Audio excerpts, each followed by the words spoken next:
اب فرما رہے تھے کہ تمام اعمال کا دارومدار نیت پر ہے اور ہر عمل کا نتیجہ ہر انسان کو اس کی نیت کے مطابق ہی ملے گا۔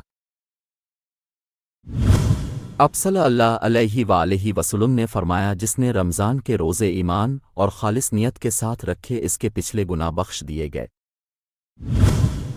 اب صلی اللہ علیہ وآلہ وسلم نے فرمایا، عمل نیت ہی سے صحیح ہوتے ہیں یا نیت ہی کے مطابق ان کا بدلہ ملتا ہے اور ہر آدمی کو وہی ملے گا جو نیت کرے گا۔ اب صلی اللہ علیہ وسلم نے فرمایا، جب آدمی ثواب کی نیت سے اپنے اہل و عیال پر خرچ کرے پس وہ بھی اس کے لیے صدقہ ہے۔